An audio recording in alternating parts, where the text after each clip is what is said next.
First World War began almost by accident. It ended just as strangely. In between, it was more destructive than any war had ever been. More British, French and Italian soldiers died in the First World War than died in the Second.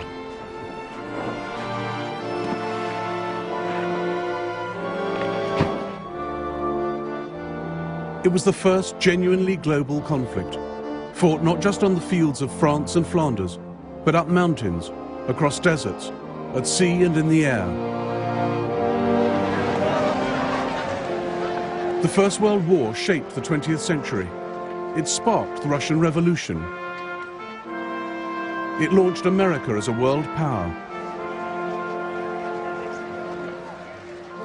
The fault lines from its failed peace settlement led the world to a second terrible war barely 20 years later, then to the Cold War. But the ideas the men of 1914 fought for still shape our world today. Nationalism and democracy, the rule of international law and the rights of nations. Now, after the collapse of communism, the European map resembles the one redrawn by the First World War.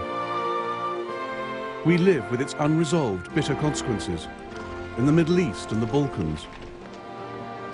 And it was in the Balkans that it all began, nearly 100 years ago.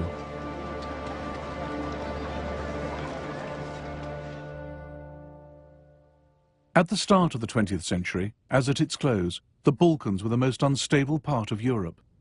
Here, three great empires fought for power and influence: the Austro-Hungarian, the Russian, and the Ottoman.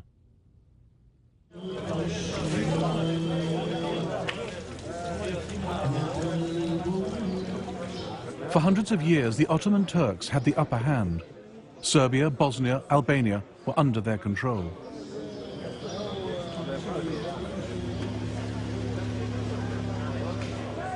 They built over 80 mosques in Serbian Belgrade, but by the 1900s, only this one was left.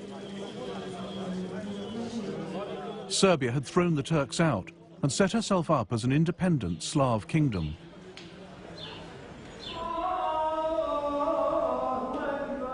But right on Serbia's border was an even greater challenge to Slav nationalism: the Austro-Hungarian Empire.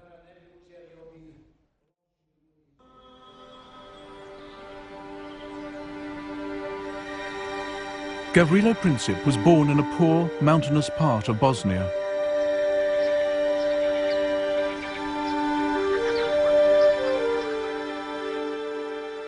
His house was destroyed in the Balkan Wars of the 1990s.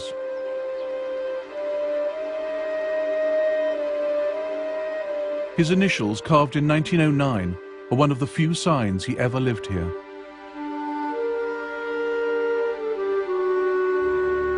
The year before, control of Bosnia had been wrested from the Turks by the Austro-Hungarians, the enemy Princip wanted to destroy.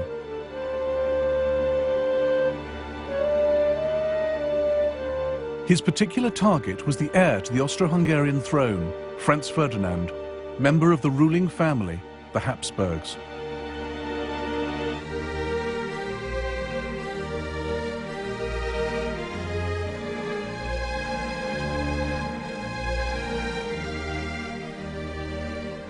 That extraordinary empire, known as the Austrian-Hungarian dual monarchy, is less an empire, or a kingdom, or a state than the personal property of the Habsburgs, whose hereditary talent for the acquisition of land is recorded on the map of Europe today.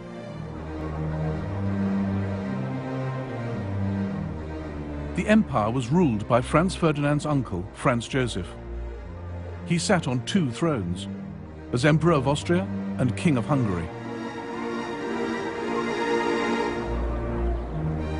By 1914, he'd been in charge for 66 years. He'd spent them trying to resist change of any kind. Hardly ever seen out of military uniform, he hated the idea of political reform. As he told US President Theodore Roosevelt, "You see in me the last European monarch of the old school."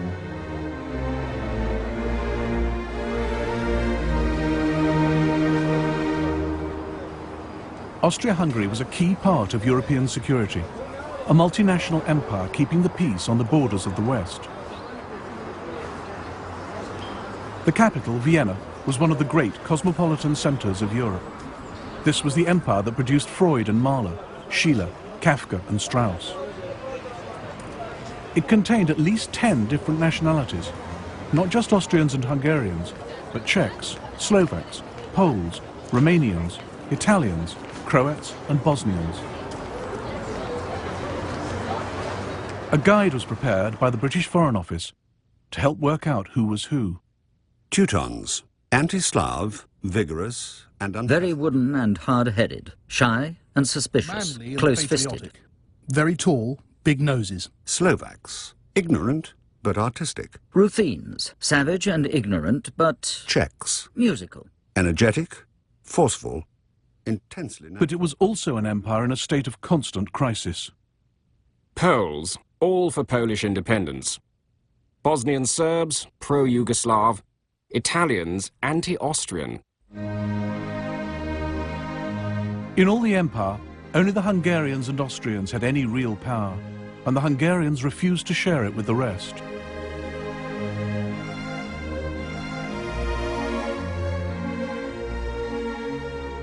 For countries like Serbia, Austria-Hungary was the prison of nations, a repressive, undemocratic state that ground small peoples under its heel.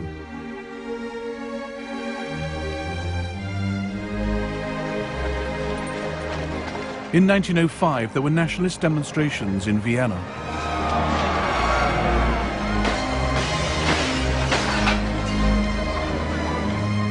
In 1912, there was rioting in Budapest.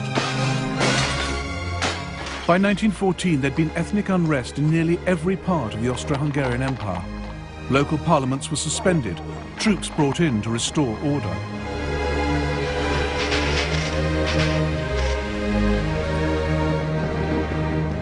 Austria-Hungary's domestic problems gave opportunities to her enemies.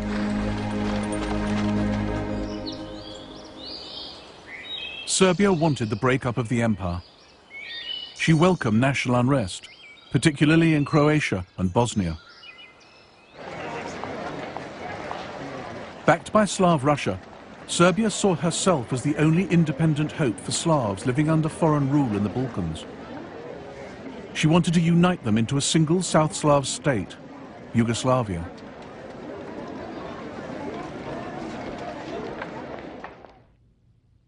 Dragutin Dimitrievich was an officer in the Serbian army. He opposed any kind of friendship with Austria.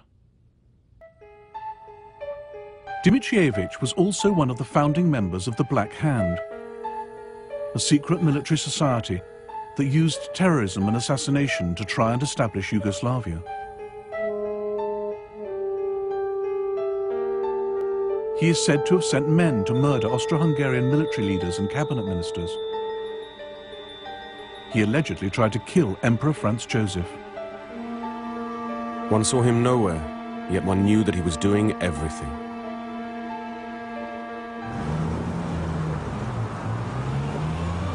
By the spring of 1914, Gavrilo Princip was also in Belgrade, talking revolution with his friends.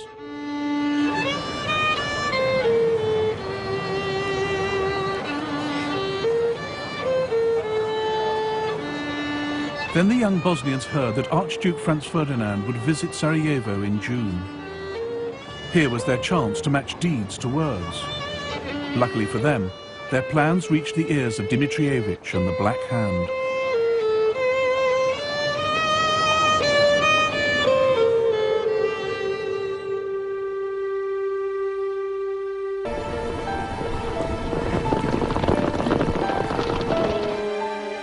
As leader of the Black Hand, he believed anything that destabilized Austria-Hungary was good for his beloved Serbia. Princip's plan to murder Franz Ferdinand suited him perfectly. By 1914, Franz Ferdinand was emperor in waiting. Everyone knew it couldn't be long before his uncle died. Even the official portrait was ready, Franz Ferdinand with the stars and sash only the emperor could wear. Franz Ferdinand also had radical ideas for political reform. He recognized that the less power national minorities had within the empire, the more they'd look to other countries for help. The old system allowed ethnic Germans and Hungarians to dominate the government. It was a system that couldn't last. I can't help being surprised that there is any loyalty left among the nationalities after their treatment for so many years past. I must have them with me. This is the only salvation for the future. In 1914, the German emperor came to stay with Franz Ferdinand at Konopishcht. The Kaiser had a simple solution for dealing with troublesome national minorities. The Slavs are born not to rule, but to obey. This must be brought home to them. And if they imagine they can look to Belgrade for their salvation, they must be cured of this belief. But Franz Ferdinand had a better idea. He thought political reform was the best way to keep the multinational Austrian Empire on its feet and protect his own future as emperor. He had this map drawn up, showing how the Habsburg Empire could become the United States of Great Austria. Above all, Franz Ferdinand wanted to avoid war in the Balkans. One night, he made a toast after dinner. To peace. What would we get out of war with Serbia? We'd lose the lives of young men, and we'd spend money better used elsewhere. And what would we gain, for heaven's sake? A few plum trees, some pastures full of goat droppings, and a bunch of rebellious killers. Gavrilo Princip crossed the border from Serbia into Austria-Hungary here at the Drina River. He paddled out to Isakovic Island, where there was a Serbian guard post. The soldiers helped him wade ashore into Bosnia.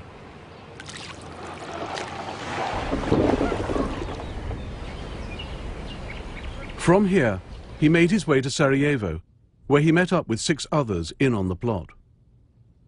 The Serbian Major Tankasic had supplied them with 4 pistols, 6 bombs, and suicide pills in case of capture.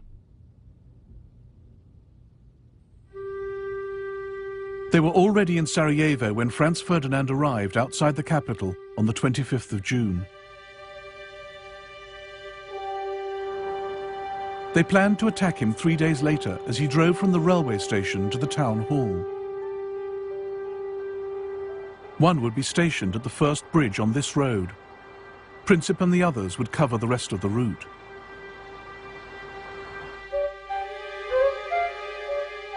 Franz Ferdinand chose the date of his visit badly.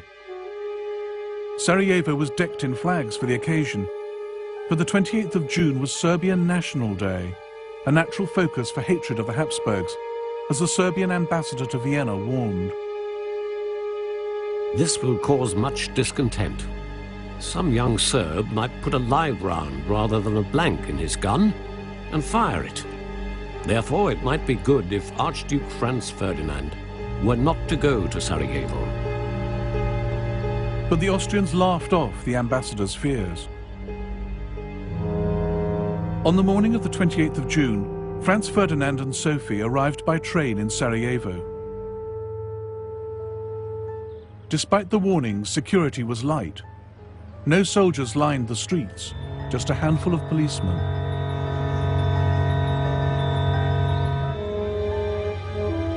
The royal car was a Greifenstift Tourer. At Franz Ferdinand's request, it travelled with the top down, very slowly, so the crowds could see him and he could see the sights.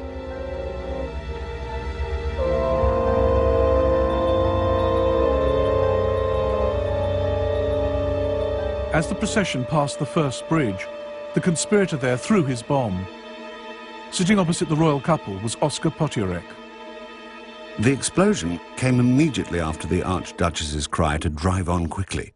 I was sure no damage had been done to our car, and the Archduke commented very calmly, "I've always thought something like this might happen." The bomb had bounced off the car, exploding behind it and wounding 2 officers and some onlookers.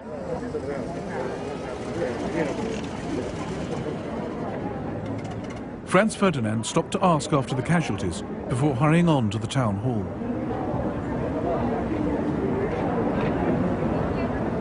There, the mayor of Sarajevo began his official welcome speech. The Archduke interrupted. Lord Mayor, what is the good of your speeches? I come to Sarajevo on a friendly visit and someone throws a bomb at me. This is outrageous. So far, the young Bosnian's plans had gone badly wrong. Franz Ferdinand was alive. Official security was now on high alert. Gavrilo Princip turned to go home, stopping on the corner of Franz Joseph Street to buy a sandwich. Then his luck changed. Franz Ferdinand had left the town hall. He should have been driven straight along the river, travelling too fast to give any other assassins a chance. But his driver took a wrong turn at the corner of Franz Joseph Street.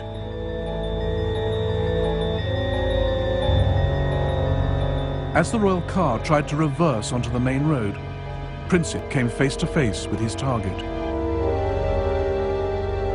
At that moment, I heard the crack of a pistol shot, followed swiftly by another, and saw in the same split second a man standing right in front of me being thrown to the ground by the people around him, and the shining saber of a security guard descending on him. A thin stream of blood spurted from His Highness's mouth onto my right cheek. The Duchess cried out, "In heaven's name, what has happened to you?" Then she slid off the seat and lay on the floor of the car. I thought she had simply fainted. Then I heard His Imperial Highness say, "Sofurl, Sofurl, don't die. Stay alive for the children." I asked him if he was in great pain. He answered me quite distinctly, "It's nothing." Franz Ferdinand and Sophie died on the way to hospital.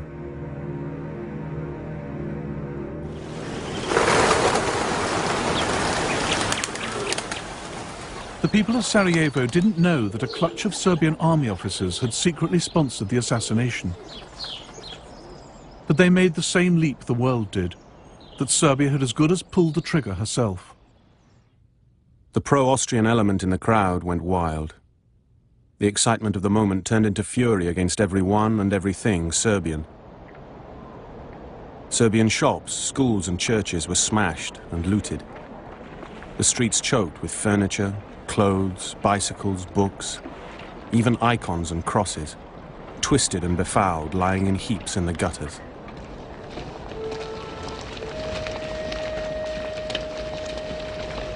Over 200 Serbs were arrested in Sarajevo alone. Local officials hanged some in the city prison. Many more died in pogroms across Bosnia and Herzegovina.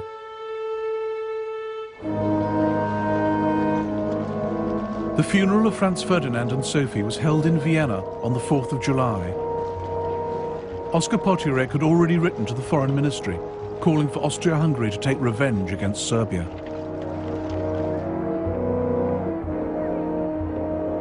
We must take the first opportunity for a destructive blow against Serbia to give the monarchy a few decades of calm internal development. Serbia must learn to fear us again.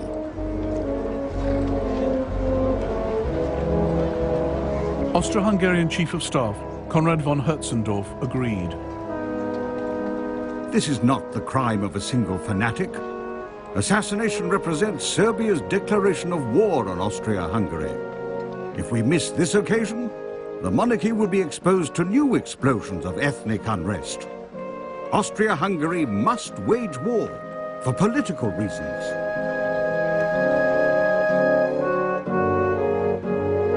In life, the Crown Prince had been a champion of peaceful coexistence with Serbia. In death, he was becoming a cause for war.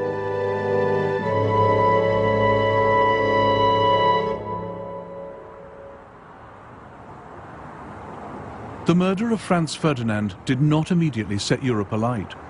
International tensions in early July remained low. But behind the scenes in Vienna, Austria-Hungary's leaders were planning how to take revenge on Serbia without getting stamped on by Serbia's powerful friends.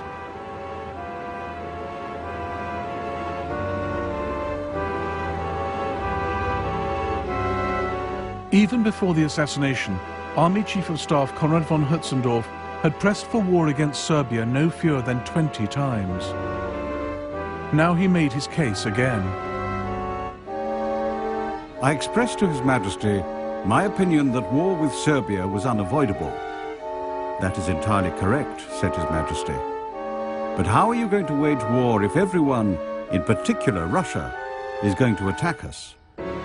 We have backing from Germany, I replied.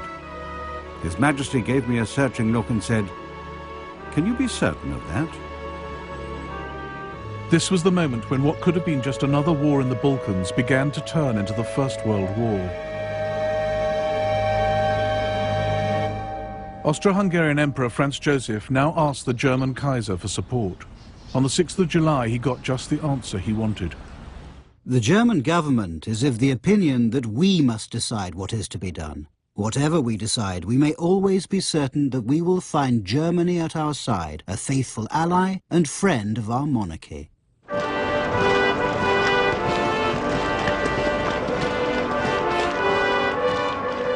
Germany's crucial decision to back Austria was made with no care for the consequences. Neither the Kaiser nor his senior political and military leaders took any steps to find out what Austria-Hungary had in mind. It was an extraordinary oversight, because nothing in the Balkans happened in isolation. Europe was divided into two camps. On one side were Germany, Austria, Hungary and Italy. On the other were France and Russia. War with one could mean war with the others. No one knew how Russia would respond if one of the leading Balkan countries was attacked. She might go to war with Austria to protect Serbia. Then Germany would have to fight to protect Austria.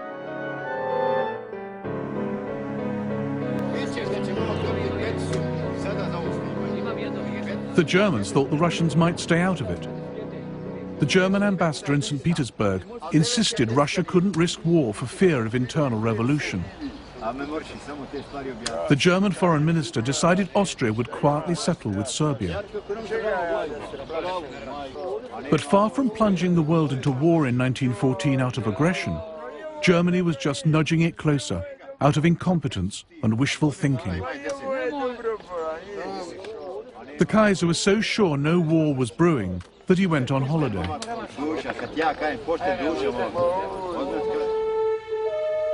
In Sarajevo, the trial of Gavrilo Princip was underway. The court had plenty of evidence to prove that Serbian army officers had helped him, and with Germany's unconditional support, that was enough for Austria. She sentenced Princip to 20 years in jail, where he died in 1918. She sent Serbia an ultimatum.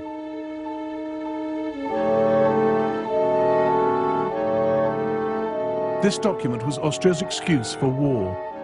It was filled with demands so extreme and insulting that Serbia could never accept them. But just in case they did, the Austrian ambassador in Belgrade was ordered to reject any reply as unacceptable. He delivered the ultimatum at 6 p.m. on the 23rd of July 1914. Austria's ultimatum caught the world's diplomats napping. The French government, the French press and public opinion have been inconceivably surprised. Paris is almost dead. All the ambassadors but one are out of town. The Italian ambassador is in Ireland.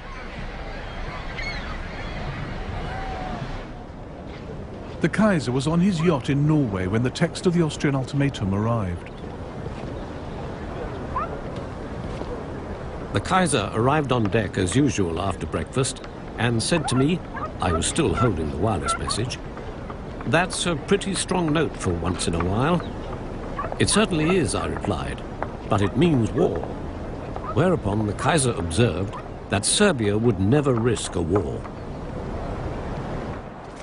She might not have risked it on her own.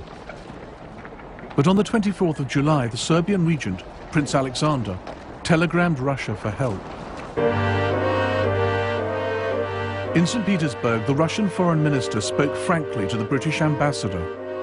Austria would not have acted so aggressively without the consent of Germany. I hoped the British government would declare itself on the side of France and Russia without delay. Russia was convinced that Germany was warmongering. On the 26th of July, she called up her reserves. This was the second key stage of the crisis, as Britain's Foreign Secretary Edward Grey warned on the 28th. From the moment the dispute ceases to be one between Austria-Hungary and Serbia and becomes one in which another great power is involved, it cannot but end in the greatest catastrophe that has ever befallen the continent of Europe. Austria-Hungary declared war on Serbia that same day.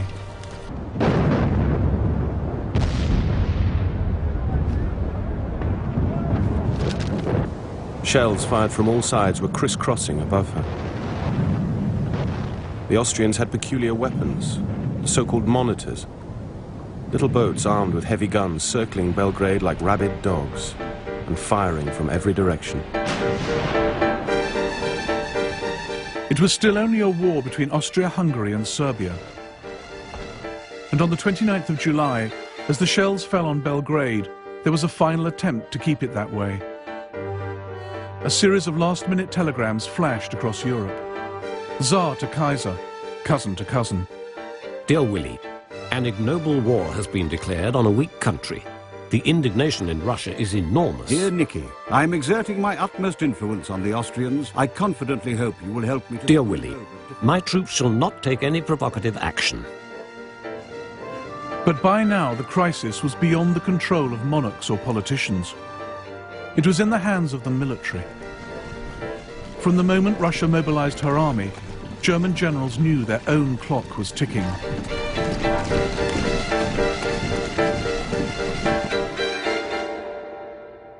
The alliance between France and Russia meant that Germany faced a war on two fronts.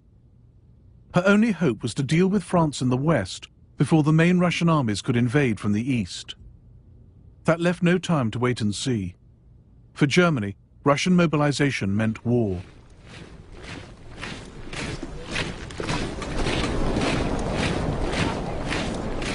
Germany hadn't looked for a fight. Her generals knew a European war would be long and devastating, even for the victors. But if it was going to happen, they thought, better sooner than later.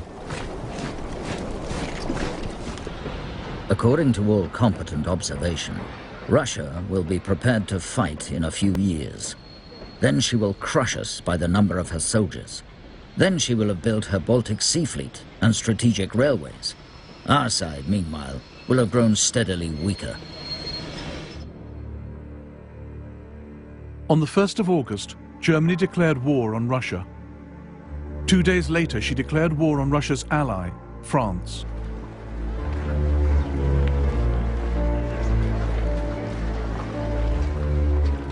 Across Europe, 10 million men headed off to fight. For all the bans and flag waving, many went unwillingly to war. Where are we off to? France? Belgium? Or the East? At the station, people waved goodbye, some with handkerchiefs. I thought of my wife and child left alone at home. In fact, it wasn't so much a thought as a fearful shadow flitting over my soul.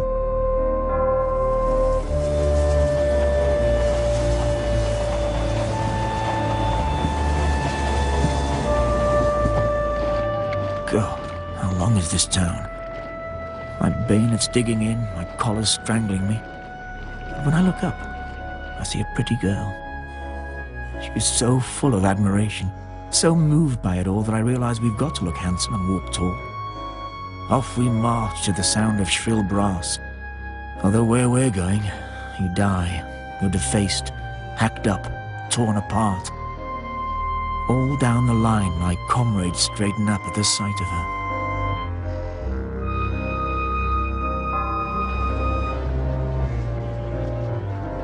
There's great excitement among my comrades. The bachelors are calm, they're even joking about it. Family men are depressed. Some are saying we'll get nothing from this war. We'll get beaten by the Germans. What's in it for us peasant soldiers? Why have we got to fight for some offended Serbs?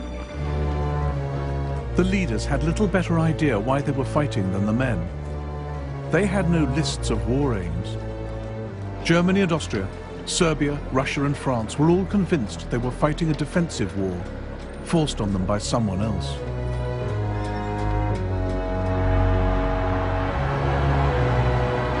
The only great power in Europe still on the sidelines was Britain.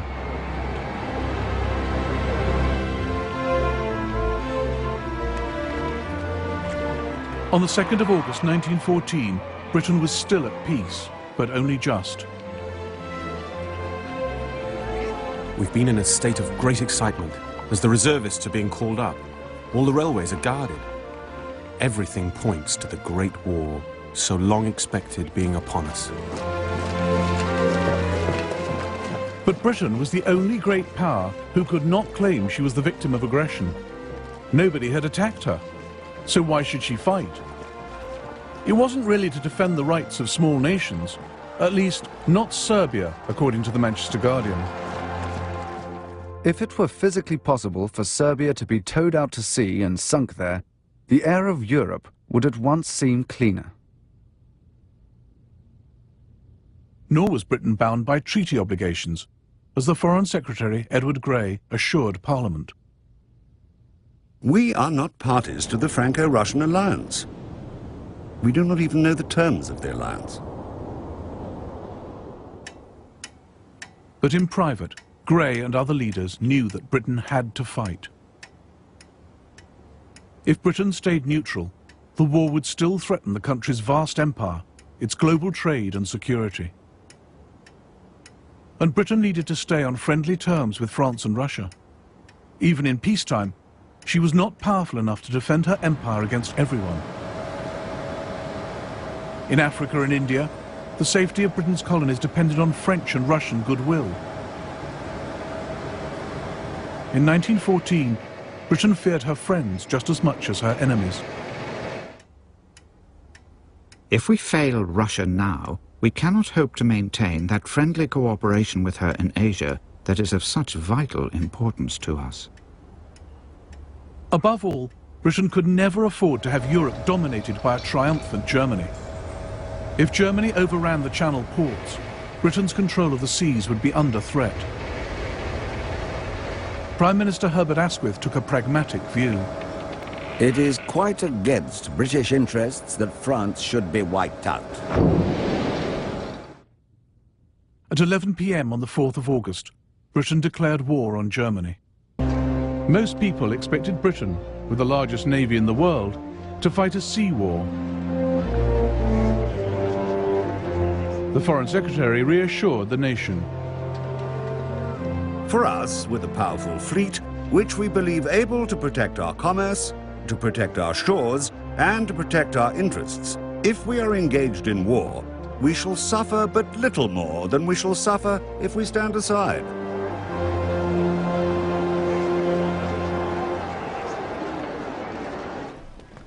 But the weapons with which the world went to war were so new that few had ever been fired in anger.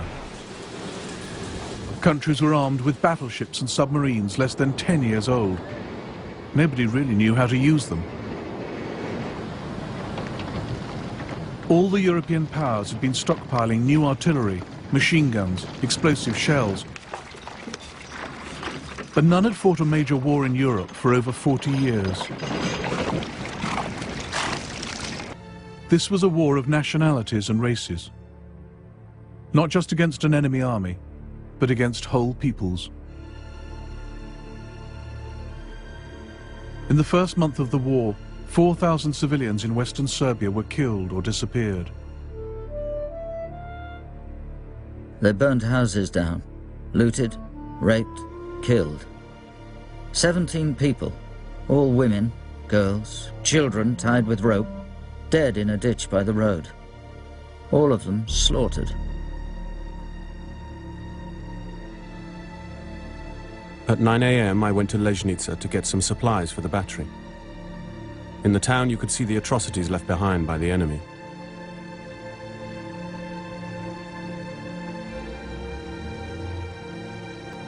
"10 people, some children among them, had been hanged near the church. About 100 people, their throats cut at the railway station. A terrible sight to cast your eyes on. Germany was relying on her ally Austria-Hungary to hold the Eastern Front. With Russia massing on her borders, Germany was horrified to learn Austria had concentrated her reserves not against Russia, but down in the Balkans to deal with Serbia. Meanwhile, the main Serbian army had marched up from the south of the country, gathering numbers as it went. On the 12th of August, it finally met the Austrians at Ser Mountain.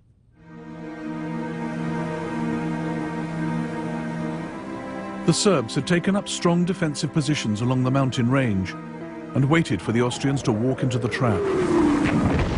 The Serbs surrounded us. The Serbian artillery had the range perfectly. Unluckily, so we were told by senior officers, we had arrived at the Serbian artillery practice area. Laughable. The Serbs easily beat off the Austro-Hungarian attack. We could see the enemy retreating along the river. Their ammunition train left all their carts in the valley and ran away as soon as they were hit by our artillery. A beaten army? No, an uncontrolled mob ran towards the border in senseless panic. Drivers whipped their horses. Officers and soldiers shoved and squeezed through between the columns of wagons.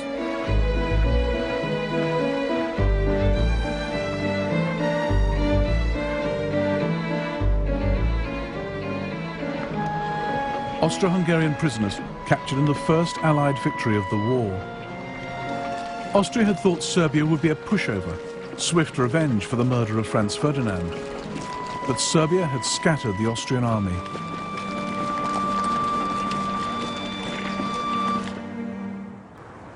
Every nation would learn that nothing in this war would be easy, quick, or clean.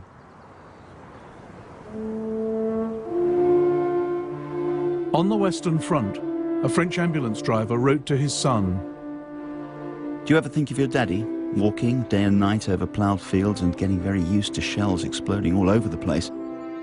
I'd really like to hear from you. How's school? Don't be too quick to learn the geography of Europe. I think it's all about to change.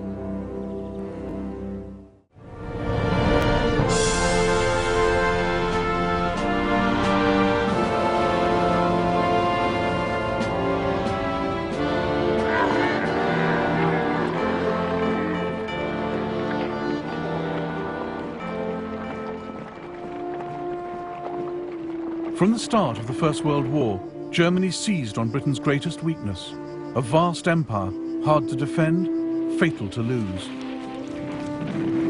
The gamble was that Britain might risk everything to protect it, even victory on the Western Front.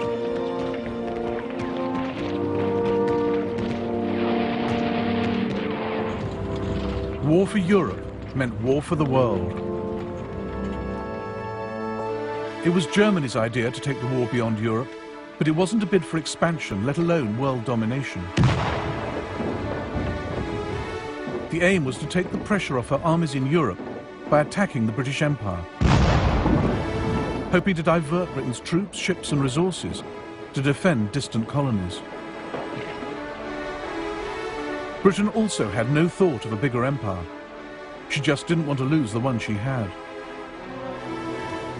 So while Germany wanted to open the war up around the globe, Britain was desperate to close it down.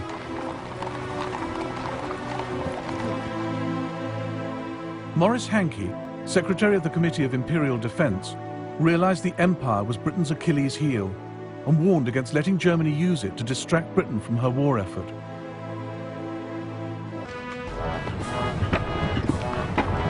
"15 years before, Germany had proclaimed herself an empire builder. The Kaiser had taken his country into the 20th century as a German admiral, creating a global German navy.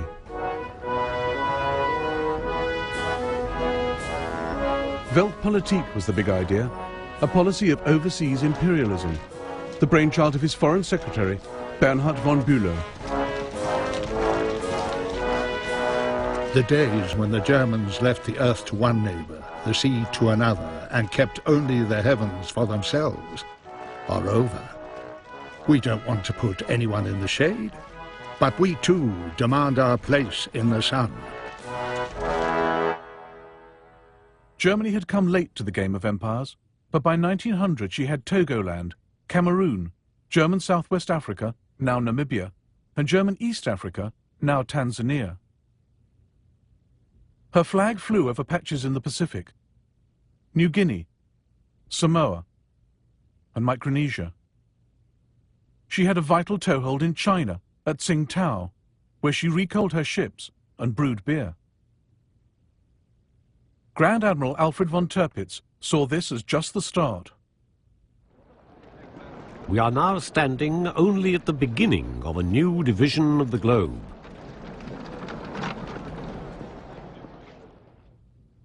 Germany alarmed the world with her imperial tub-thumping. She eyed up Puerto Rico and considered pouncing on the Panama Canal the minute it was completed.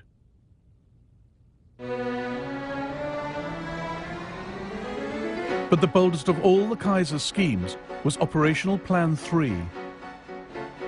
The East Coast is the heart of the United States, and this is where she is most vulnerable. New York will panic at the prospect of bombardment. By hitting her here, we can force America to negotiate.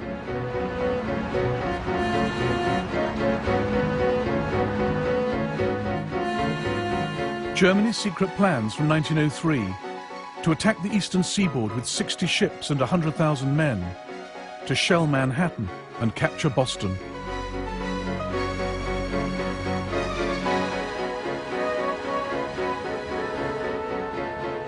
The outlandish scheme was driven by the Kaiser's resentment of America's growing power in the Pacific. He believed in a militarist state and increasingly hated what the West stood for. Service to mammon, greed, self-indulgence, land-grabbing, lying, treachery, and not least murder. The Kaiser thought capitalism was vulnerable, that a strong enough attack on its international systems of trade, credit and insurance could bring the edifice tumbling down. Operational Plan 3 was dropped, but not the hostility towards capitalist empires. By 1912, Germany had traded in Weltpolitik for a more realistic policy. Now, her military machine prepared for a European, not a global war, and the army got the budget increase, not the navy. The first day of war found Germany's high seas fleet trapped by the mighty British Navy in the North Sea. And all the German Navy had to threaten the entire British Empire was a scattered force of 17 cruisers linked by a wireless network to Berlin. But the greatest concentration of cruisers was Admiral Graf von Spee's powerful East Asiatic Squadron, based at Tsingtao in China.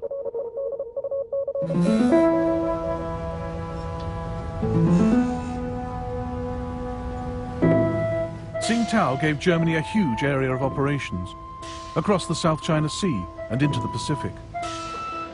Seizing it would cut the squadron's lifeline. Britain saw the urgency, but lacked the resources. So, 2 days into the war, she turned to her ally Japan.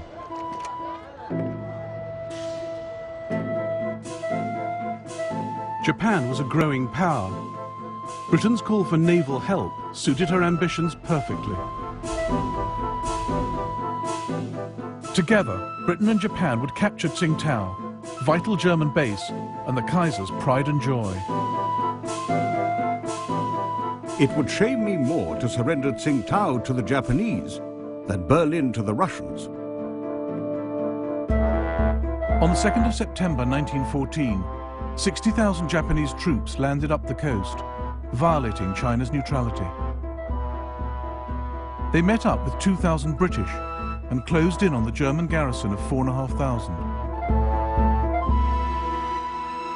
It's unbearable. All we can do is sit and wait for this bunch of monkeys to arrive. Every day they get a bit closer. No one expects to get home in one piece. No hope of reinforcements. The noose around our necks is getting tighter and tighter.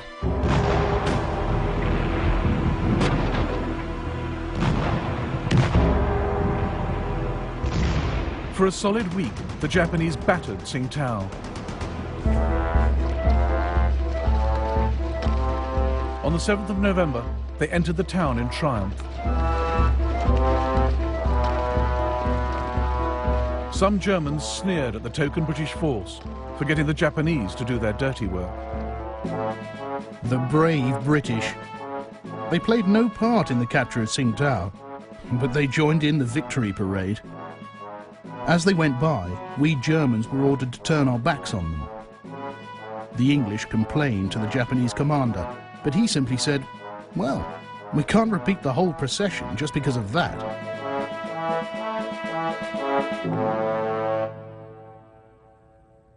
The capture of Tsingtao gave Japan a launch pad to pursue her empire building. Within weeks, she demanded territory and trading rights from China. Japan also seized all German possessions north of the equator. Australia and New Zealand were quick to steal those to the south. Much to America's frustration, Britain had empowered Japan in the Pacific. Key stage in a process that would lead, a quarter of a century later, to Pearl Harbor.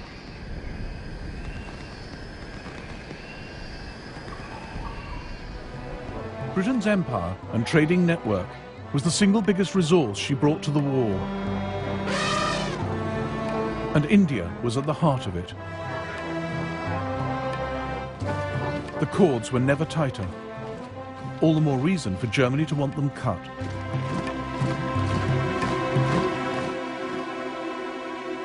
These slender lines on the map were now the focus of intense study in the British and German admiralties, in the chart rooms of warships. Fingers traced the vital shipping lanes through the Suez Canal.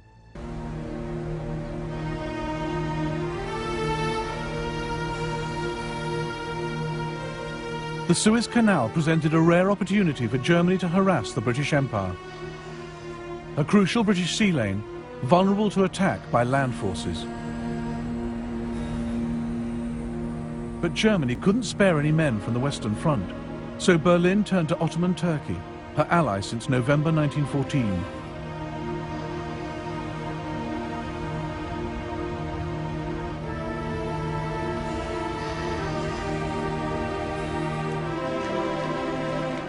The Turkish Fourth Army was stationed in Palestine, just 150 miles from the Suez Canal.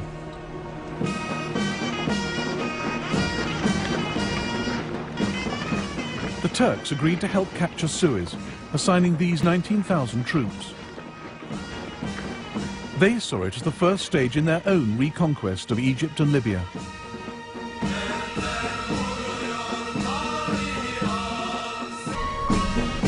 The Turks had to transport howitzers, floating pontoons, food and water across the Sinai Desert, and didn't lose a single man. In the early hours of the 3rd of February 1915, they reached the Suez Canal. The German colonel who had planned the operation now watched it go horribly wrong. A sentry noticed our attack and fired. The shots created panic.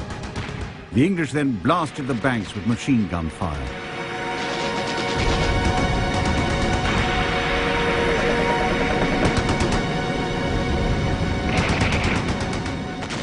The Turks found the canal defended by 9 British warships and 30,000 Indian troops dug into defensive positions.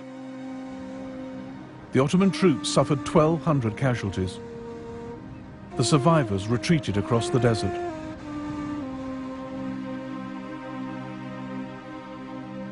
The attack had failed, but Africa was now a battleground in Germany's global war.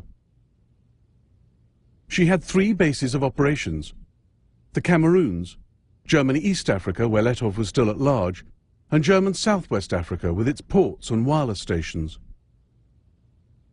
Luckily for Britain, she had a colony right next door. Unluckily, it was the one whose loyalty she could least rely on. The Union of South Africa was racially diverse. Blacks, Boers, and British settlers. Just 15 years before, Britain had fought a long, bloody war against the Boers.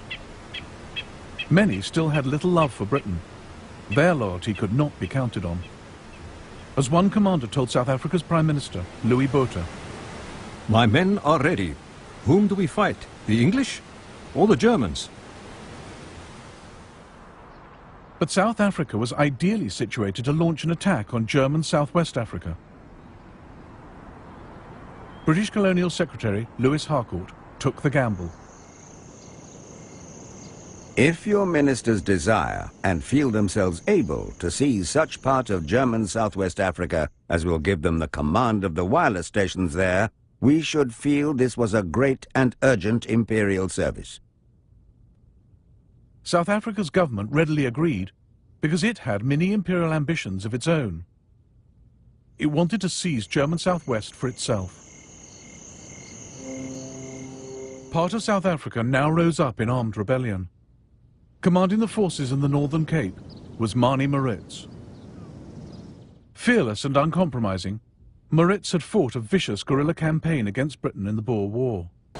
His sympathies lay entirely with Germany. "I received a telegram ordering me to take a large commando into German Southwest Africa. I was determined not to fight on behalf of the British Empire, and my officers and troops were in full accord with me." In October 1914, Manie Maritz crossed the Orange River into German territory at Squeet Drift to enlist German support. 2 days later, Maritz addressed his troops under this tree. "Now, men, we don't want to be ruled by the Jews and the financiers of England. General Beyers, General de Wet and myself have decided to form an independent South African Republic and have entered into an agreement with the governor of German Southwest Africa. They will provide us with arms and ammunition, guns. On this step depends the freedom of the masses of the country."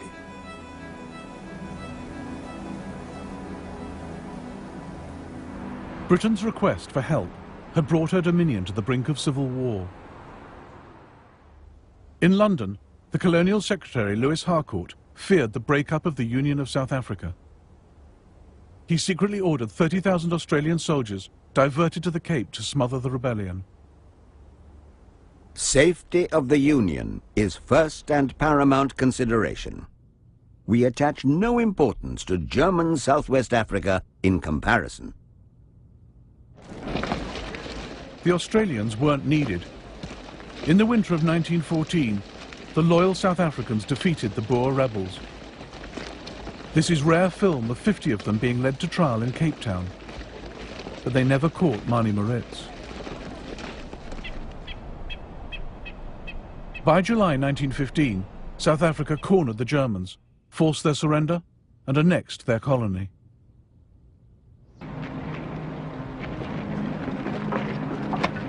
Out of 20,000 South Africans, over half were invalided home by the beginning of 1917. They were replaced by black troops from Nigeria and Ghana. Recruitment of blacks soared in East Africa as well. Over the course of the war, the King's African Rifles rose from 3,000 men to 35,000. Fuloliani Longwe spoke for many black soldiers. Think of yourself buried in a hole with only your head and hands outside, holding a gun, death smelling all over the place. Listen to the sound of exploding bombs and machine guns, smoke all over, and the vegetation burnt, and of course deforested.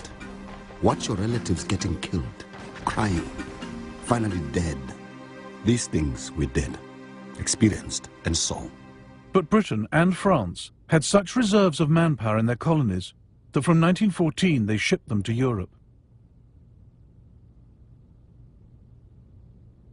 Remarkable French colour photographs of the world that came to serve on the Western Front.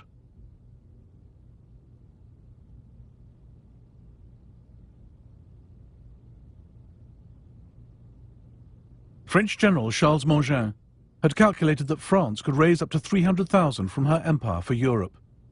No one believed him. But in fact, they mobilized double that number.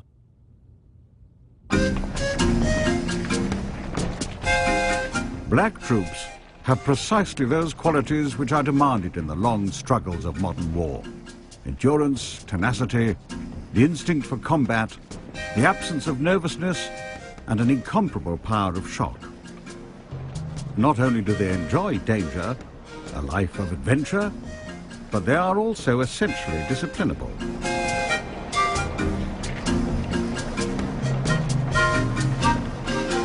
People started hiding and running away from the camp. There were all kinds of illnesses, even psychological illness. People didn't know where they were going or even why they were fighting. There were rumors that we would never come back, that we are going to be sold as slaves.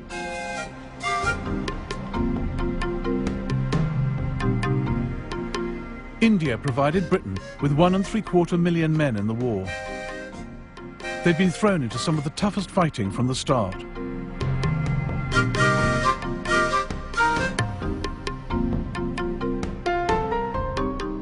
One Indian wrote to a friend, "The war is a calamity on 3 worlds and has caused me to cross the seas and live here. The cold is so great that it cannot be described. We have not seen the sun for 4 months. Thus we are sacrificed. I have neither sleep by night nor ease by day. There can never have been such a war before, nor will there ever be again."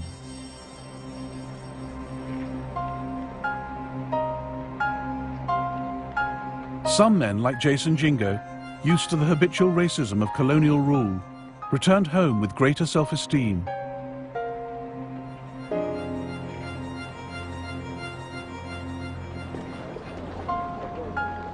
We had liked our time in France.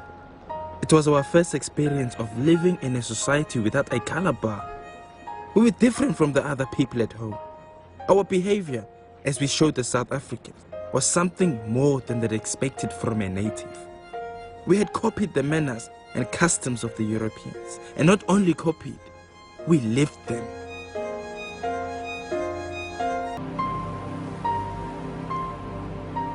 It would be years before African nationalism took off, but a few had begun the journey. In 1914, John Chilembwe challenged the basis of the war and Africa's place in it. And his words would haunt colonial officials for years to come. Let the rich men, bankers, titled men, storekeepers, farmers, and landlords go to war and get shot. Instead, the poor Africans who have nothing to own in this present world, who in death leave only a long line of widows and orphans in utter want and dire distress, are invited to die for a cause which is not theirs.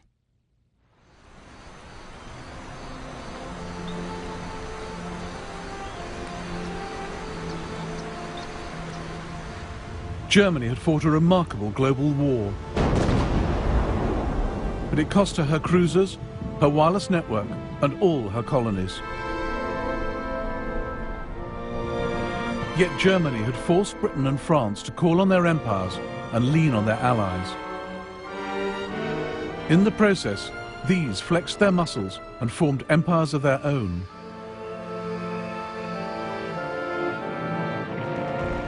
The First World War saw the last scramble for Africa.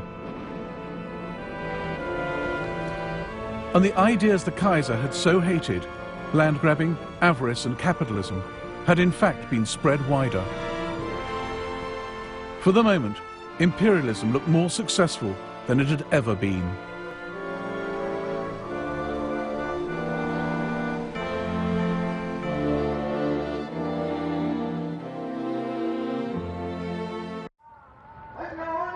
Ey Müslümanlar! Biliniz ki devletimiz İslamiyet'in adı ve canı olan Moskov, İngiliz ve Fransız hükümetleriyle muharip bulunuyor. Emirülmüminin Hazretleri sizi cihada davet ediyor.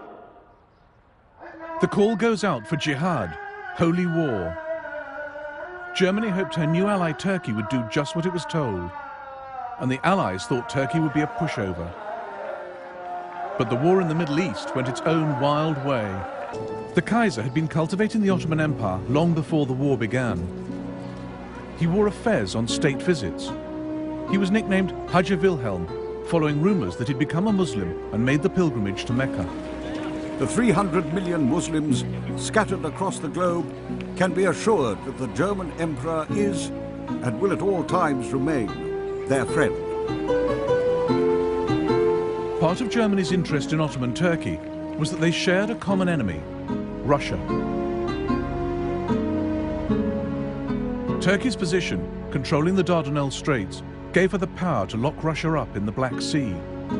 And Turkey shared a volatile border with Russia in the Caucasus.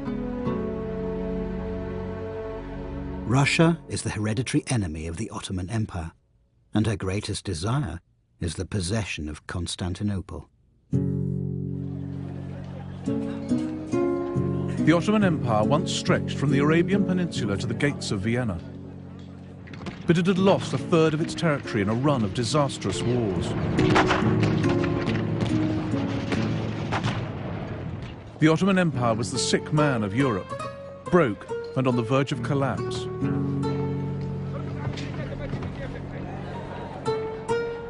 The great powers have grasped us by the throat. But one group of nationalist reformers planned to stop the rot, the Young Turks. In 1909, they replaced the Sultan with his brother as a puppet and started a program of modernization.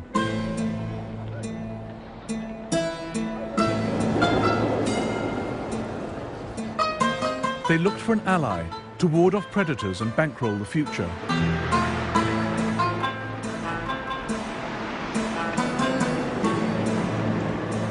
The ambitious Minister of War favored Germany.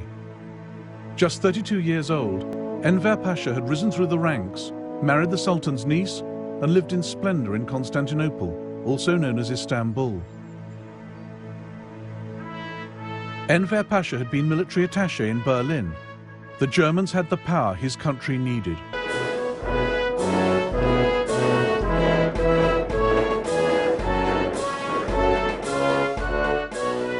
Chief of the German General Staff, Helmut von Moltke, ruled out Turkey as an ally. Turkey is militarily a non-entity. If Turkey was described before as a sick man, it must now be described as a dying man. The flamboyant Baron Max von Oppenheim made the Kaiser think again. An archaeologist and consular official, Oppenheim passed himself off as an Islamic expert. He was also a German agent. He advocated a holy war to bring down the British Empire. When the Turks invade Egypt and India is set ablaze with the flames of revolt, only then will England crumble. For England is at her most vulnerable in her colonies.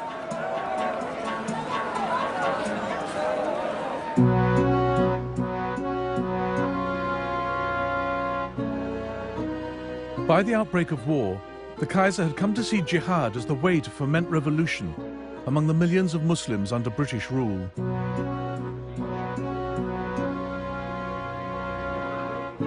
Our consuls and agents in Turkey and India must inflame the whole Mohammedan world to wild uprising. For if we are to be bled to death, at least England shall lose India. The Ottoman Empire had found its ally, Germany.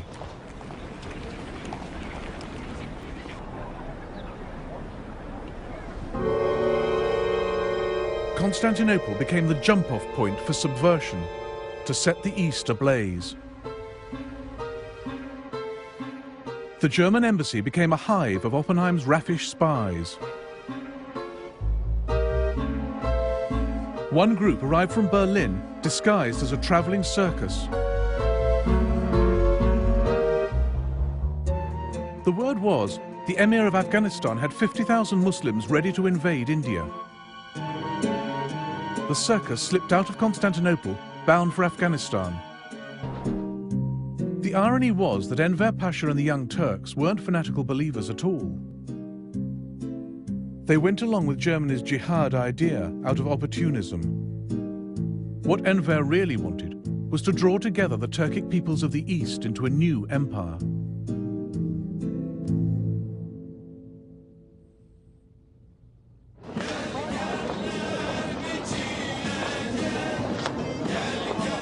Enver had an army of 800,000, mainly from Anatolia, but also Arabs, Macedonians, Kurds.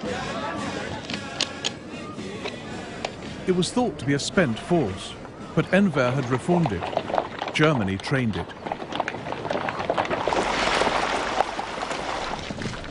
Very considerable progress is being made in the Ottoman army's efficiency. The Turkish forces must now be regarded as a factor to be taken seriously into account. Turkey had joined in the First World War pretty much on her own terms and with her own agenda. By late 1914, Enver was looking east. He had big ideas both for jihad and for uniting the Turkic peoples. Beyond the frontiers, there are brethren to be liberated and bits of fatherland to be redeemed. Nearly 40 years before, Russia had stolen a chunk of eastern Turkey along its Caucasian border. Enver was desperate to kick the Russians off Turkish soil. But it was an area riven with ethnic friction. Russians, Turks, Georgians, Kurds, and on both sides of the frontier, Armenian Christians.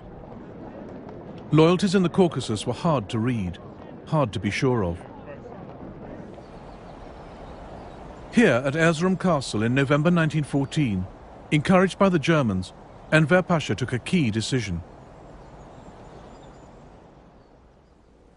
Though winter was closing in, he threw his army at the Russians. Now he played the Islam card. 300 million Muslims are sighing under their chains, and all our former fellow countrymen are praying for our victory and success. Happy is he who falls for religion and fatherland.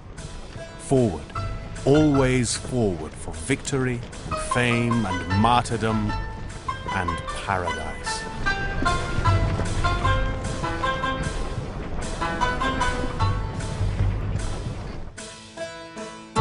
In December 1914, the Turkish 9th Corps marched through the high passes of the Allah Ekber Mountains. The aim was to sweep down on the town of Sarıkamış and encircle the Russians. The Russians at first panicked and retreated. Enver's bold gamble nearly paid off. But then the temperature plummeted, and the Turks struggled into worsening conditions. Enver tried to reassure them. I see that you don't have shoes or coats, but the enemy is afraid of you. The Germans complained about our slowness, but the snow was so deep. Soldiers got lost at night.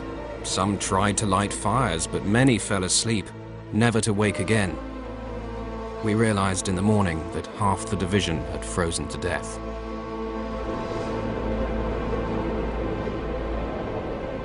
The weather and terrain killed 25,000 Turks before they even made contact with the Russians. The soldiers were terrified of seeing the frozen corpses, and they began deserting their posts.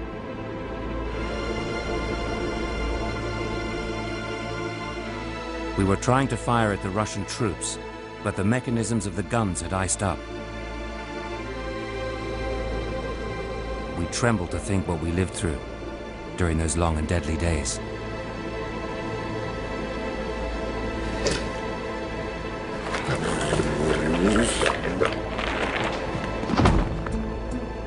The scenes made one shudder.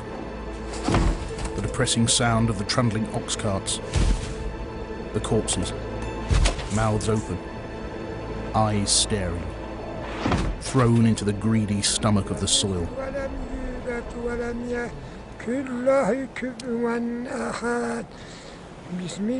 On the Allah Ekber Mountains, local men still say prayers for the dead of Sarıkamış.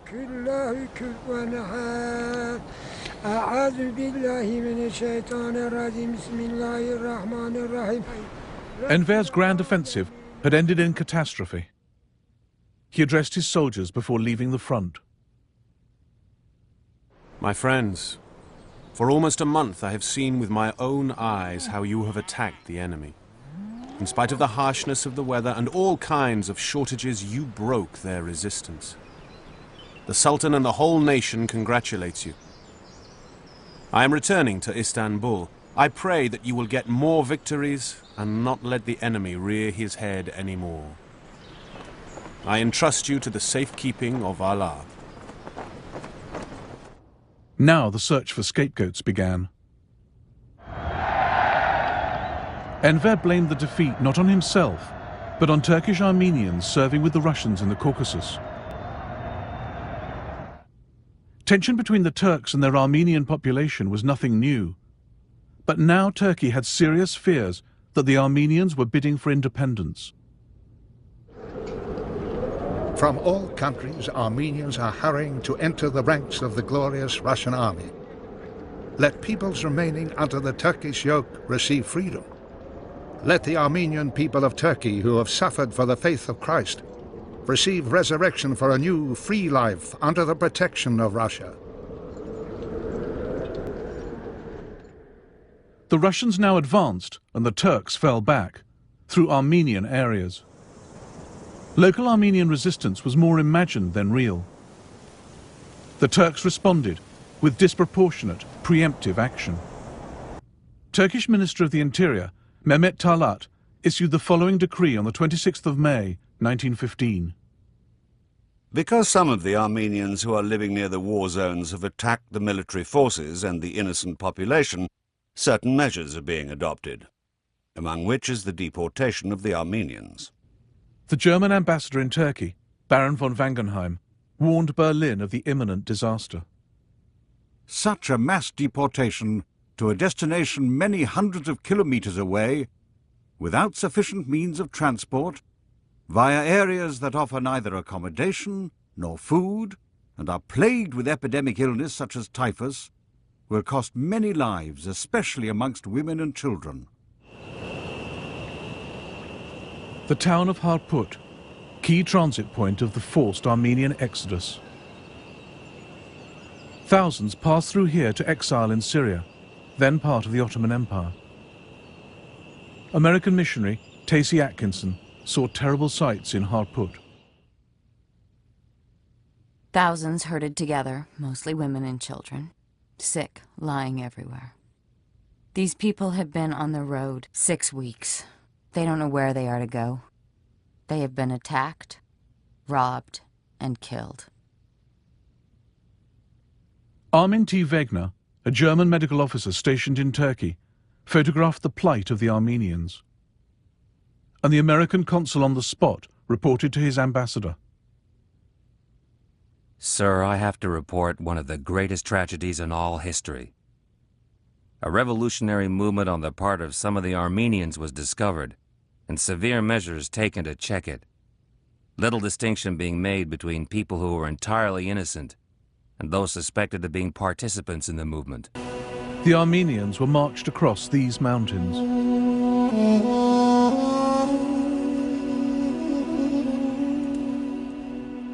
Even those who survived the journey were not safe when they reached Syria, as a German diplomat in Aleppo reported.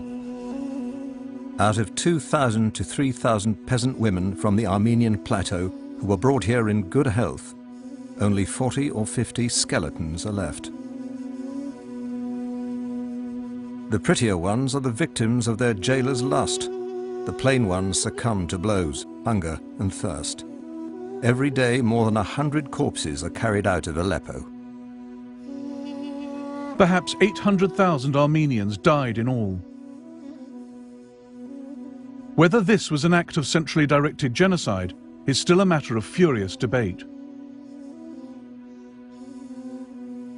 The Turks deny the charge, saying the Armenians died of exposure, famine, and the actions of bad officials.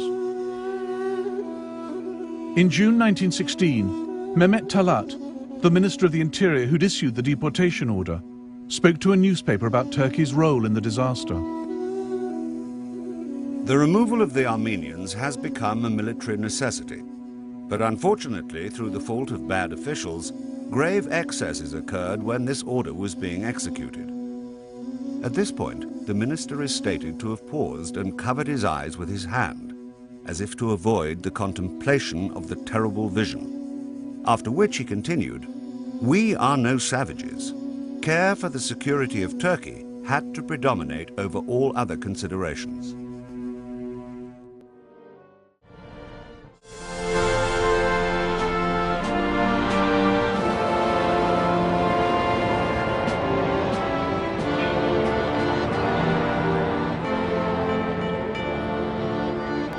Governments in the First World War feared one thing almost as much as military defeat: revolution. By 1917, with victory on the battlefield still elusive and morale weakening, both sides hoped to bring the enemy down from within.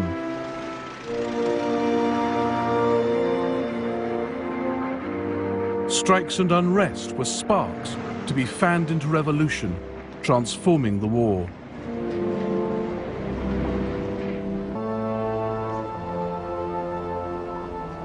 Film from 1917 of one of Germany's wildest dreams coming true. Russian troops stopped fighting on the Eastern Front. It was funny to see our Ivans greeting the Germans. The Germans gave our lads wine and cigars, and they gave the Germans bread.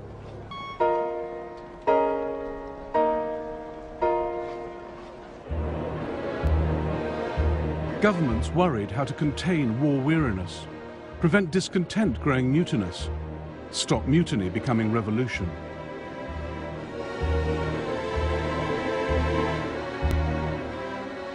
And governments realized that turning this problem on its head offered a startling opportunity.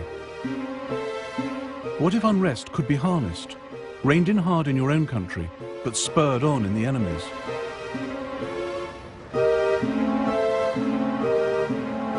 In Cairo and Dublin, Petrograd and Zurich, the Allies and Germans set agents working to exploit unrest and foment revolution.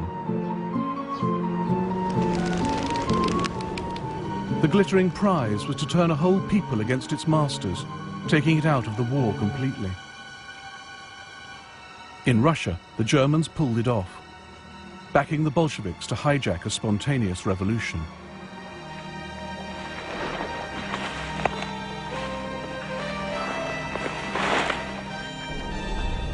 Russia in 1917 was war-weary.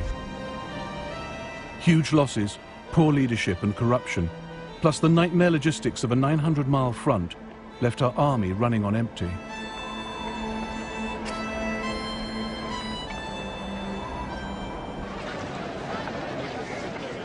I don't know whether Russia's dream of destroying Germany will ever come true.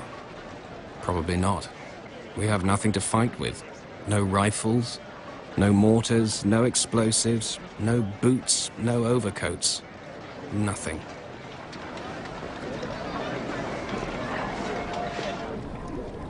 But incredibly, Russia's army held the line. It was the home front that cracked first.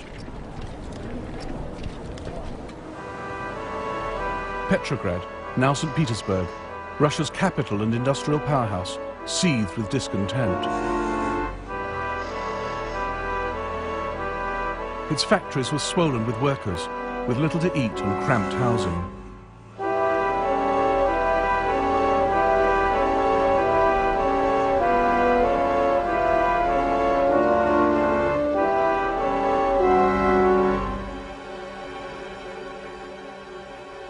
A demonstration on the 8th of March 1917 began peacefully. It was a glorious, sunny, frosty day, and all the people were in an excellent mood. They were singing the Marseillaise and asking for bread.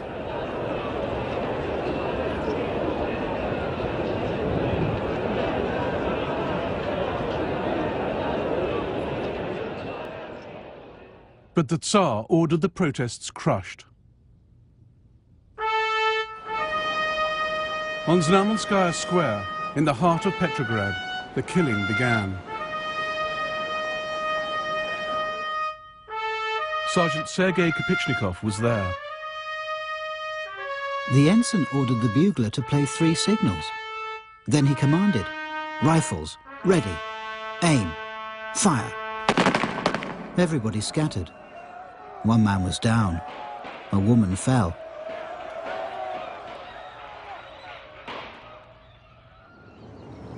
Over 50 civilians were shot dead. The massacre forced Petrograd's soldiers to choose whom to defend, the people or the Tsar. Back in barracks, Sergei Kapitchnikov spoke to his comrades. It would be better to die with honor than obey any further orders to shoot into the crowds. Our fathers, mothers, sisters, brothers and brides are begging for bread. Are we going to kill them?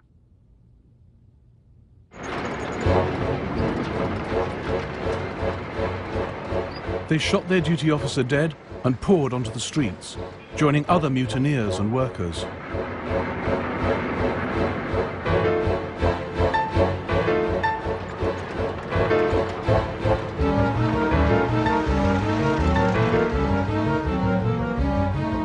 British journalist Arthur Ransom cabled his office in London. About 200 persons killed. Stop. Local police chief lying dead. Stop. Revolution definitely begun.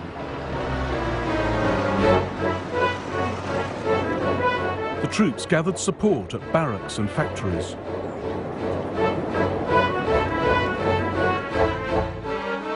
They seized the city centre, set up barricades, occupied railway stations and the telephone exchange. Britain's military attaché, Sir Alfred Knox, was in the artillery administration when the building came under attack. Outside came a great disorderly mass of soldiery. All were armed, and many had red flags fastened to their bayonets. Soon we heard the windows and door on the ground floor being broken in, and the sound of shots. Most of the officers were leaving the department by a back door.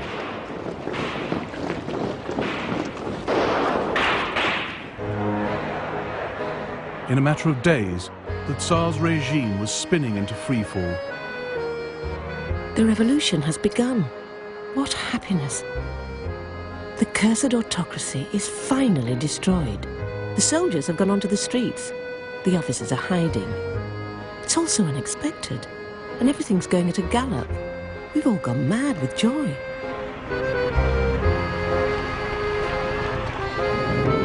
Soldiers ordered into the city to restore control simply joined the mutiny.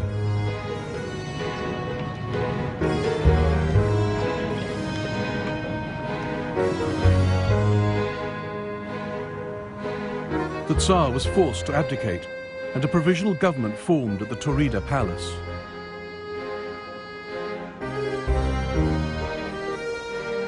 Russia's new rulers had their hands full running a war while riding a revolution.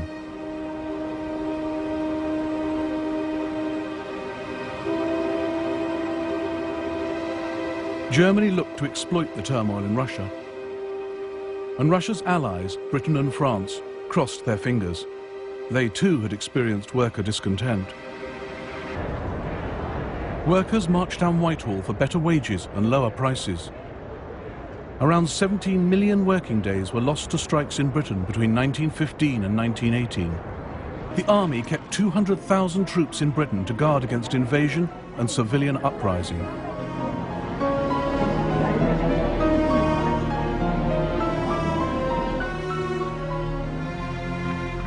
But David Lloyd George, as Minister of Munitions and then Prime Minister, preferred to give in to strikers rather than crush them.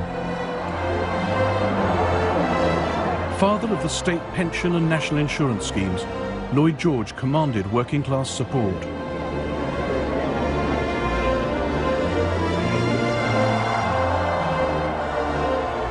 He used concession, not confrontation, to maintain industrial output.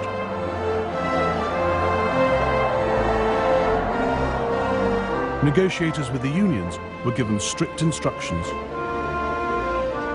If a strike appears to be inevitable, all the concessions asked for should be granted.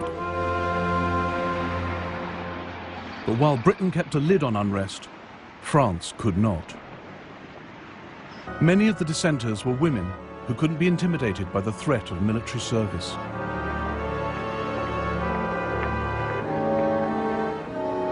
Everybody is complaining in Paris.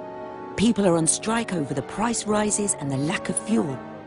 Can't you just hear the rising strains of revolution?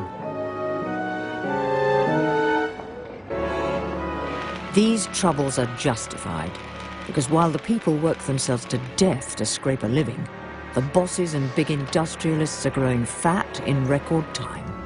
And all we can do is grin and bear it. These ideas did reach the front, but what pushed the French army towards mutiny in 1917 was a history of poorly planned and ill-conducted battles. The final straw was a doomed attack devised by its own commander-in-chief, General Robert Georges Nivelle. The offensive alone can give victory. The defensive gives only defeat and shame. On the 16th of April 1917, Nivelle ordered over 1 million Frenchmen to attack a heavily defended German-held ridge known as the Chemin des Dames. After storming this ridge, Nivelle expected his armies to smash through 7 miles of German defences.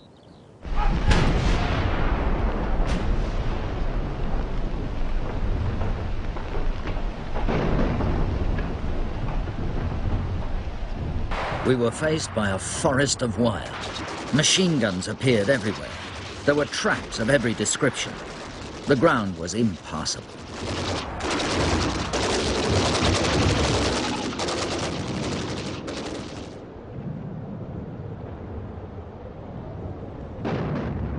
"40,000 Frenchmen were killed in the first days, but Nivelle ordered the assault to continue.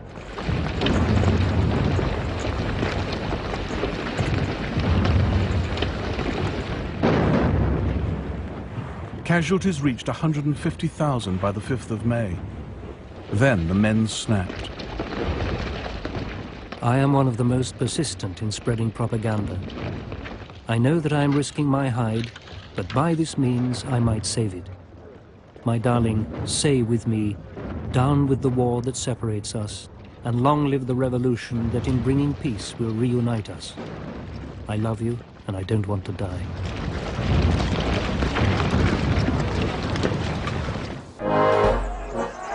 The soldiers spilled out into the whole village, screaming with rage, firing rifles and singing the Internationale.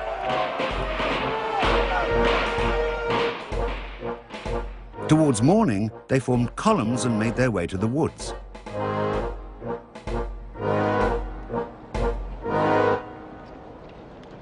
By June 1917, half the French army was affected. Men refused to return to the trenches. We seemed absolutely powerless. From every section of the front, news arrived of regiments refusing to man their trenches.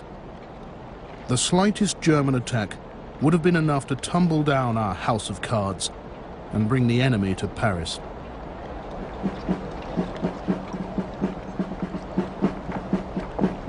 But the Germans had no inkling of the French mutiny. It was a massive intelligence failure.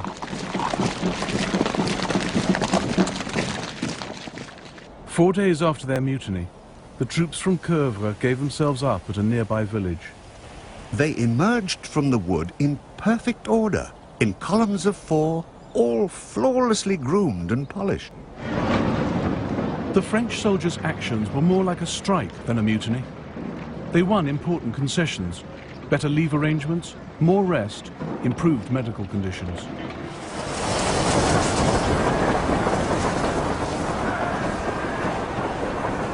All we wanted was to call the government's attention to us. Make it see that we're men, and not beasts for the slaughterhouse.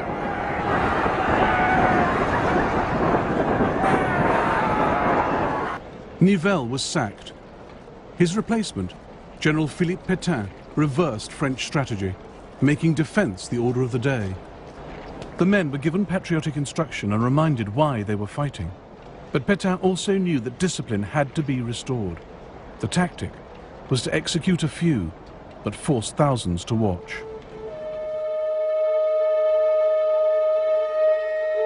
Photographs taken secretly at a French military execution. a man is tied to a post. The order is given to fire.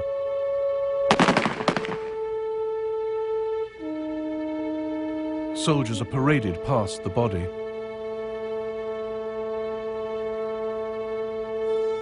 Louis Flourac was one of the 49 death sentences carried out. He was shot here in Chakris by his comrades, some of whom hated what they were doing. I see the dead every single day in the trenches, but this is different. I'm a man who has shot his friends. Italy's soldiers were also growing war-weary. But unlike its French counterpart, the Italian High Command saw punishment as the only way to maintain morale. Chief of Staff General Cadorna was merciless. Every soldier must be convinced of the fact that his superior has the sacred duty to shoot all cowards and recalcitrants immediately.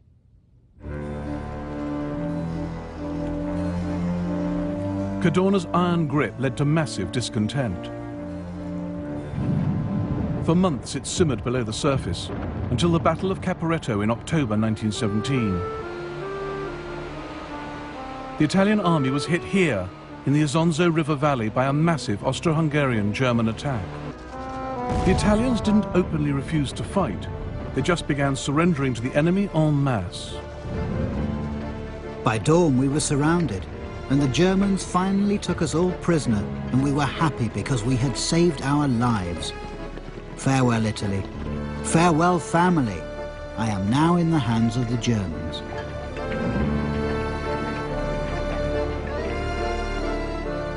A young lieutenant in the German Alpenkorps, Erwin Rommel, took over 1,000 Italians prisoner without firing a single shot.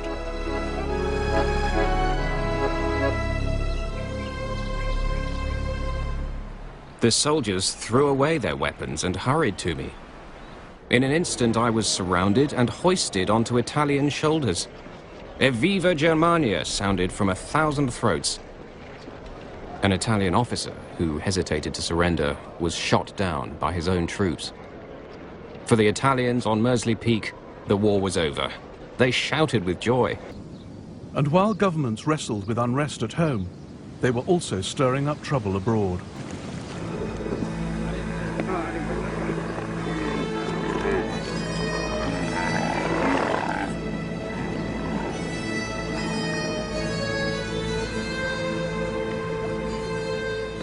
Britain had been plotting to destabilize the Ottoman Empire since the war began.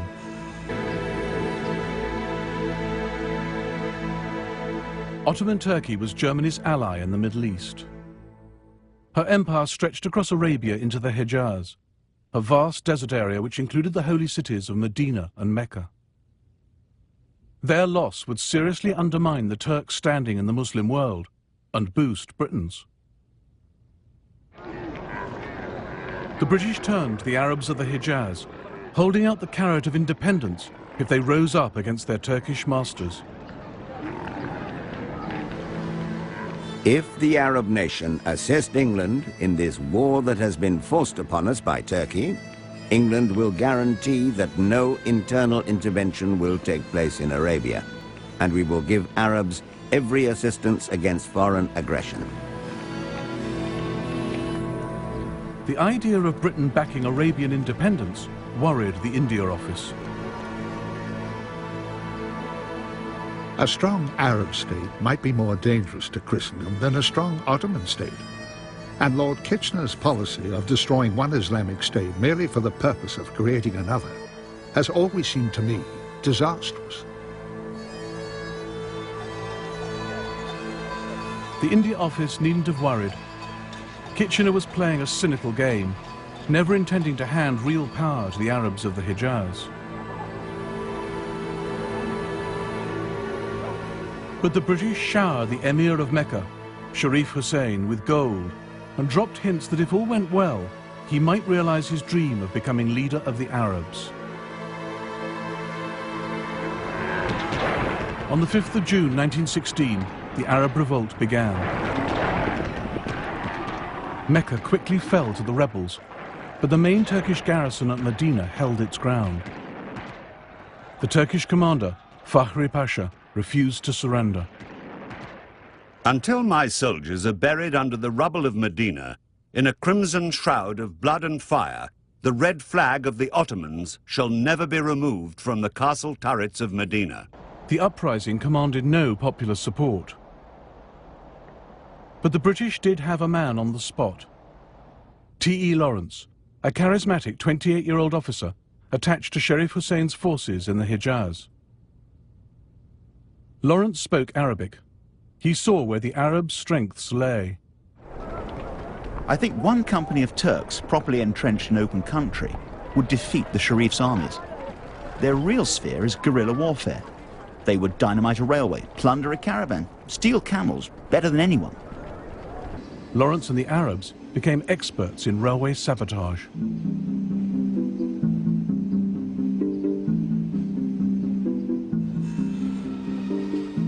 The last stunt was the hold-up of a train. The whole job took 10 minutes and they lost 70 killed.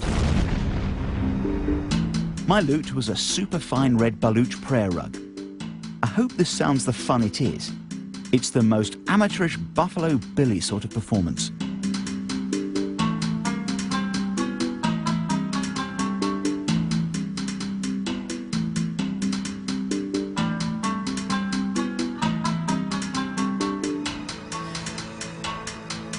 T.E. Lawrence adopted the cause of Arab nationalism. I hope that the Turkish flag may disappear from Arabia. It is so good to have helped in making a new nation, and I hate the Turks so much that to see their own people turning on them is very gratifying.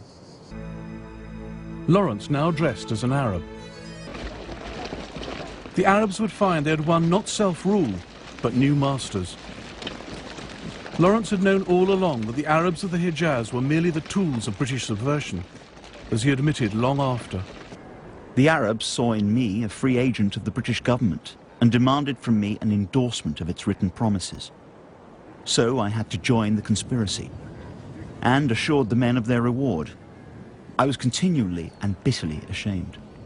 Had I been an honest advisor of the Arabs, I would have advised them to go home and not risk their lives fighting for such stuff.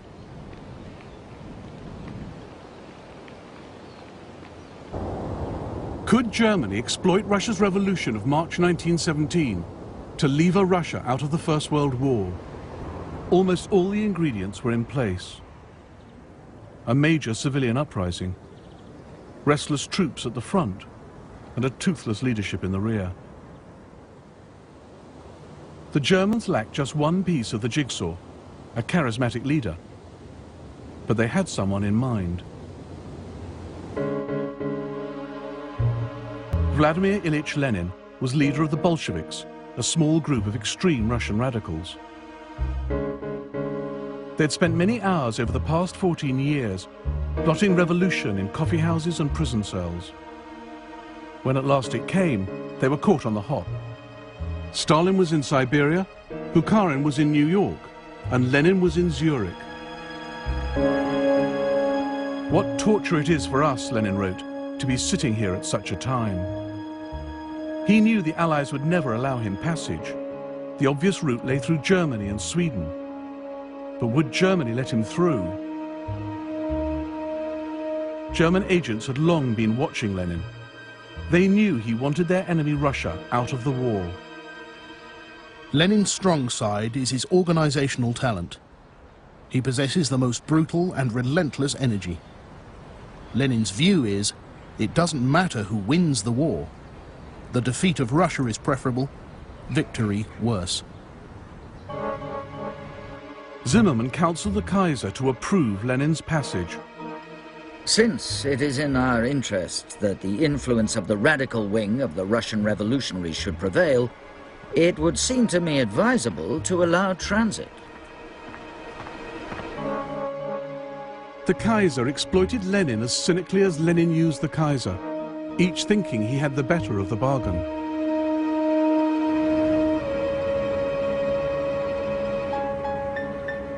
On the 10th of April 1917, Lenin, his wife Nadezhda Krupskaya, and his former mistress, Inessa Armand, boarded the train for Germany with other Bolsheviks. The Kaiser's paying for the journey, jeered rival Russian socialists. He'll be hanged as German spies. Lenin stood listening and smiled. "Hiss as much as you like," he said. "We Bolsheviks will shuffle your cards and spoil your game."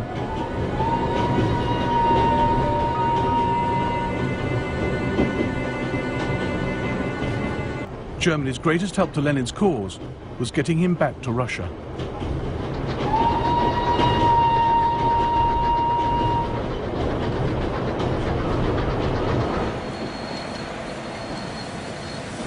The night he arrived in Petrograd, Lenin addressed the crowd. Some were hostile. Ought to stick our bayonets into a fellow like that. Must be a German. But Lenin was soon winning converts, as Countess Irina Skaryatina saw. Lenin is bald, terribly ugly, wears a crumpled old brown suit, speaks without any oratorical power, more like a college professor giving a lecture. Yet what he says drives the people crazy. And what he said was, end the war, and by doing so give the people what they want, and what the provisional government had failed to deliver: peace, land, and bread.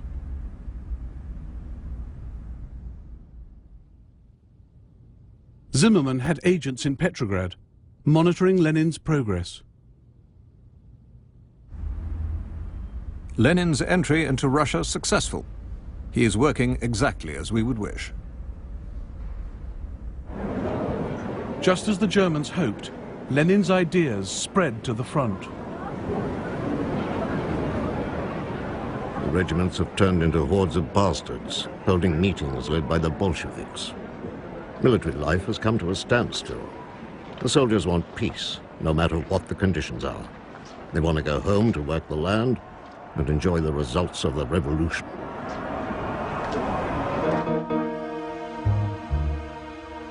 On the 18th of June 1917, news of secret German funding of the Bolsheviks leaked. Lenin fled the city, heavily disguised. But the Bolsheviks countered claims that Lenin was a spy, using printing presses bought with German money. And they set about building worker support, helping arm the most militant to create the Red Guard.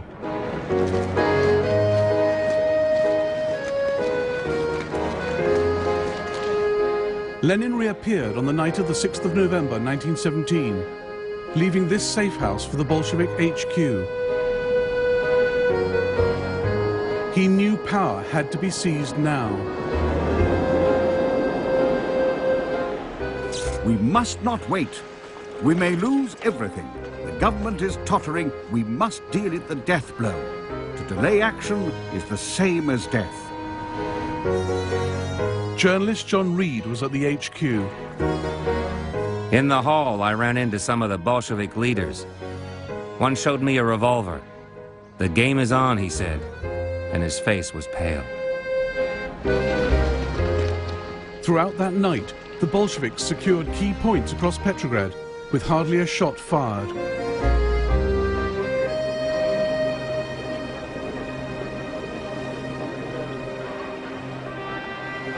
The city awoke to a new world order. I've just heard some stunning news. The provisional government has been overthrown. The telegraph wires are buzzing with decrees of the new Bolshevik government. All land is to be transferred to the people.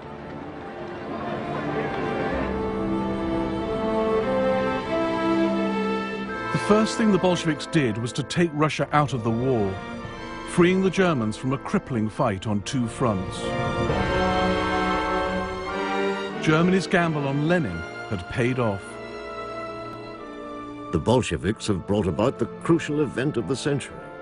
They've discharged millions of Russian soldiers and freed the Germans' hands. A hot steam bath awaits the Allies.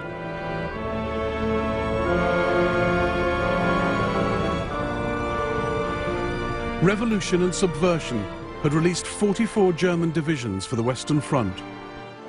Germany now had a chance to win the First World War.